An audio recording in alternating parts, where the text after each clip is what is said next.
What if I told you Saitama's apartment from One Punch Man is a real place that you can visit?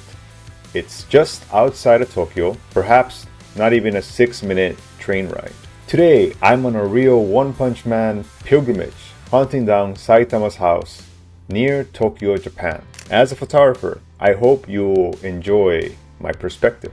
Anime pilgrimages are a real thing. You might want to do them too. Not only do they give purpose to your travels, but they're usually free and you don't have to worry so much about other tourists being there, except people you can relate to. Now today, we're hunting down City Z, which is actually a real place in Setagaya near Tokyo. Now, as for Saitama's house, it's located near Meiji University at Meidaime Station, just outside of Tokyo. The apartment itself is located a mere 6-minute walk from the station, and I'm going to give you directions on how to get there. First of all, you can start from either Shinjuku or Shibuya Station. The goal is to get on the Keio Inokashira line to Meidaime Station. Now, I'm going to include the address in the video description here, but in case you want it, it's 1 Chome 3916 Matsubara in Setagaya City. Now, on my way to Saitama's house, I took quite a few photos. Actually, taking anime and pilgrimage style photos is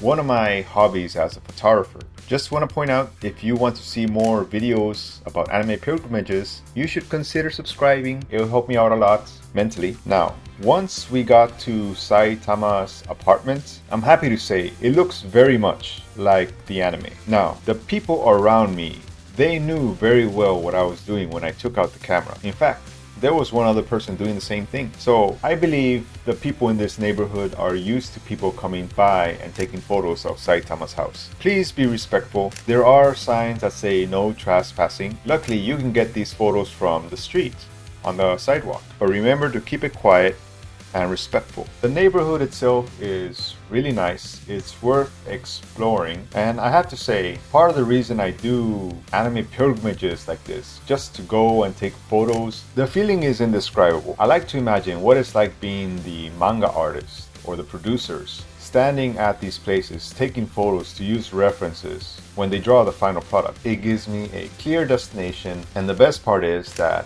I'm not spending money to do it. I'm just walking there, taking the photos, enjoying my accomplishment, and leaving peacefully. Now, after you finish taking your photos, you should enjoy your accomplishment by taking a nice hot pot. Now, why don't we try editing a photo to make it look like an anime?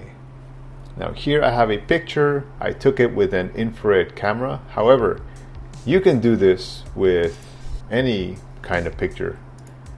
So first, I took the white balance here.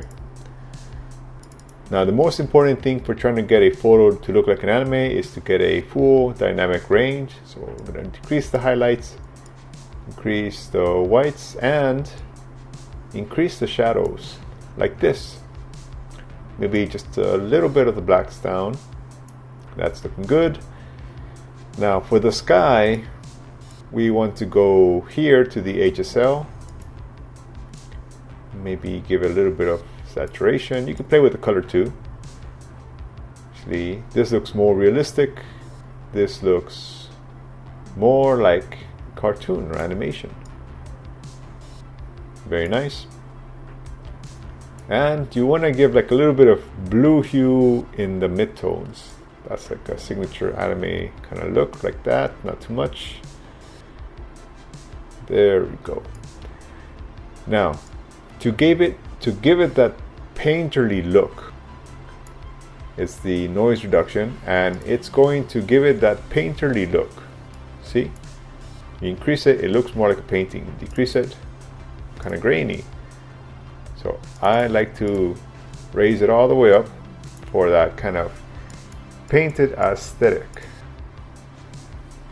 That's looking more or less how I envisioned it. So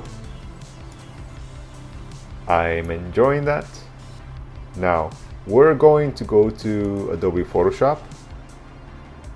So edit in Adobe Photoshop. We're going to paint some anime lines. or give it some of that anime line look. So first thing I'm going to do is make a copy, do filter, go to stylize, find edges.